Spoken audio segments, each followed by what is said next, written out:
In this screencast, I'm going to demonstrate how to create a kind of rusty, grungy looking text effect. We're also going to light that a little bit with some fake lighting in Inkscape. I'm using Inkscape 0.46. There's nothing in here. I haven't quite upgraded to 0.47 yet on this laptop, so we'll just go with 0.46 for now. I'm sure everything will work in 0.47 exactly the same way if you're running the latest and greatest. So the first thing I'll do, as usual, is the document properties, I'm going to turn off the page border. And next I'm going to bring in the text I want to use, so I'll create some text actually. Bring in some text here, we're just going to enlarge it and bring up the text or the font selection dialog box, and I'm going to use my current favorite font for a lot of things, which is League Gothic. I got that from the leagueofmovabletype.com. So we have our text here. I'm going to turn it into a path with Control-Shift-C. Okay, and that's not a requirement, but I like to do that to start with, as long as I'm not going to modify the text. If you want to change the text before you get started, that's fine. Don't turn it into a path right away. But this is the text I'm going to use for this example, and it's not going to change. So I want to give this text kind of a rusty texture. So one quick way of doing it is you can bring in a texture image. I'm going to bring in this Rust image that I got from cgtextures.com, and you can simply hit page down to place it below the text. Probably I don't like changing, scaling up bitmaps, so we'll scale up our text here to take a bit more of a chunk of that rusty texture. So one thing you could do is actually select both objects and hit Object Clip Set, and that clips that texture to the shape of your text, and that's fine. That's one way of doing it. What I'm going to do first, just to demonstrate what we'll do here, is I'm going to select both, duplicate them. We'll zoom out here. Duplicate them here. I'll select them both and do that. Object Clip Set. So that's kind of our baseline image. That's what you would get with a cheap, the really simple route. I want something with a little more character than this. So what I'd like to do is take this texture, but I want to have it not so evenly lit. It's all evenly lit.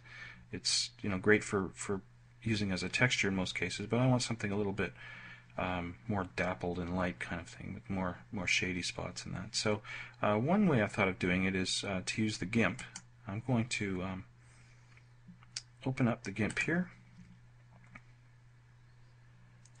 and I'm going to, first of all, back in Inkscape, I'm going to check the dimensions. This is 1024 by 850.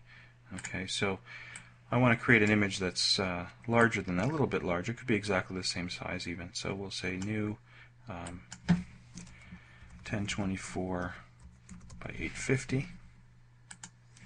My default is a white background. Then I'm going to go to Filters, Render. Actually, we'll move things over a bit so you can make sure you see Filter, Render, Clouds, and this will probably be Difference Clouds you want to choose. Okay, it's going to bring up this preview. You can fiddle with these numbers a little bit. You can put in a random seed, things like that. I'll leave it as a default for now. But if you change these, you're going to get different types of clouds that are generated.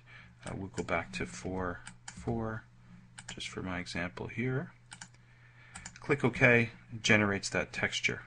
Okay, I'm going to just then save that texture out in my folder, and we'll call it, I've already got a test one in there, but we'll call it diff cloud 2.png. Click Save. There goes the cat on cue. And then we'll just go through here, save that PNG file out, close down the GIMP. Now I can bring that image in. So File, Import, and I'm going to bring in diff cloud 2. Okay, so here it is. Now what I want to do is simply select, I want to align these two, so we'll select the rusty texture, the difference cloud, Control-Shift-A, brings up the Align and Distribute dialog box. I have it set to first selected, and we're just going to center that up horizontally and vertically. Okay. Now I want to make sure I select both this cloud, image that we're going to use as a mask and the rusty texture behind. So I'll hold Alt, click this until I get that rusty texture. That's the text. Don't want that. I want the rusty image. So image 1024 by 850, and you can see it's that rust image. I'm going to hold Shift, select the top image, which is our difference clouds, and I'm going to say Object, Mask, Set. Okay. Now that's going to give us kind of areas. The reason it looks white is because the background of this is white. So what I'll do is, to illustrate the effect I want anyways, I'm going to bring up those document properties again, and at this point I'm going to change the background to fully opaque, and I'm going to darken it down, probably to something like that. Okay, you could have a rectangle behind this to do the same effect. Let's close this down. So our image, a rusty image now, is a little bit more to my liking. It's less flat. There's a little bit more variance in it. And now I'm going to clip this resulting masked texture with my text. So I'll click the masked texture, hold Shift, click my text here, and a object clip set. Okay, so there's my rusty texture. Now, how can I, sweeten this up a little bit? First, I needed that text. I forgot that. So what I'm going to do is probably just duplicate this, bring it over here, object, clip, release, get rid of the texture here. I want this black thing. Okay, and I want to align it up. I'm going to do this by hand. You could use the alignment tool, but I want a couple of different things. One is I want a shadow directly beneath this text, and it's not a big blurry shadow. It's a fairly subtle one. Don't need that one. I want to bring up Control-Shift-F, and I want to, with that black text selected, maybe we hit 1, we get a little bit of shadow there, a little bit of blur. Okay, I'm going to send that down a level. Probably, while it's selected, go down a step or two. Okay, so I get it kind of offset a little bit. Alright, and next I'm going to duplicate that shadow again by hitting Control D, and we can reduce the blur to 0 for a moment, just so it's a little smoother here. And I'm going to just stretch it. Now I'm not, you gotta be careful how far you stretch it. I don't want these openings to show up here. So it's going to depend on what characters you're choosing, what font you're using. I'm going to choose something like this. I'm going to blur it probably to a 2, maybe 3. Is it a bit much? Yeah, 3 is okay, I guess. And I'm going to send it back with the page down button. Okay, right to the back. And I'm also going to lower that opacity a little bit. Okay, so there, I've got a much nicer effect on this text. And one thing you might want to do, one other little trick, is you could kind of create some fake spotlights down here to generate, that are kind of generating that shadow. Obviously, once we stretch the shadow down, we're creating a kind of top lit scene here. So really, really quick and dirty way you might do it is to create an ellipse like this. Okay, we're going to make that white. We'll leave it, right now we'll leave it fully opaque. We're going to change that in a minute. I'm going to turn that into a path, Control-Shift-C. I'm going to double click it, and I'm going to grab these two nodes and pull them down. Something like this. Okay, and I might take this one, holding Control, pull it up. Okay, and you can play around with this shape you might want to make this node, for instance, a corner node.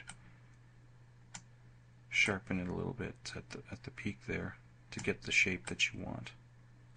This is really quick and dirty, but so what I'm going to do now, once I have this selected, is I'm going to hit the gradient tool, kind of drag down so it doesn't quite reach the bottom there, and I'm going to blur that object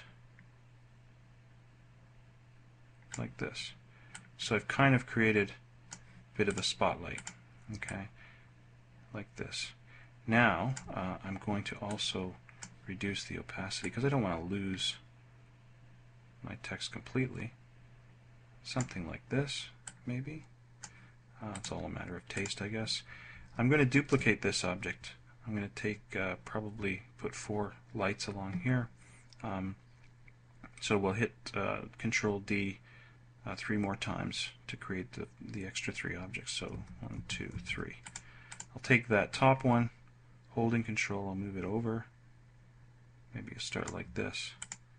Take the rest of these, move them over a little bit. Now, with all those selected, I'll hold Shift Select. So I've got all the spotlights selected, and I'll bring up the Align and Distribute dialog box, and I want them distributed across there. Okay, so you could do something like that. I like them to cross a little bit, so what I'm going to do actually is create one more duplicate. Select there, select all of them. Try that again. I want a little bit of overlap. Not quite. Maybe we'll put, probably better to just move these over a little bit. Move this one back a little bit. Make sure all the spotlights are selected, and again, distribute. So that's probably more to what I want. Okay, and obviously, you know, you could do something fancy at the top here, but most likely you're going to crop this out and use that. You know, you can use that type of effect for a blog header or something like that. So there's a very simple, quick and easy way of kind of creating a nice rusty style of text. You can get a little more fancy. I've done something very simple here to get the effect I want. And you can see, you know, what kind of a difference you can get. Did I not grab? Yeah. From these two. Okay. So there's quite a difference there in the effect that you get just by using a little bit of drop shadows. That mask kind of varies the light that's on, you know, on this rusty texture, so that helps as well to get kind of a faux 3D look. And that's really it. Short, quick screencast. Just wanted to make sure I got at least one in here before the next runs away with the whole thing, and I think he's done 2 or 3 lately. And I've just been sitting on my butt here, not doing enough. So I thought that was interesting. Hopefully it'll be of use to you, and thank you very much for watching.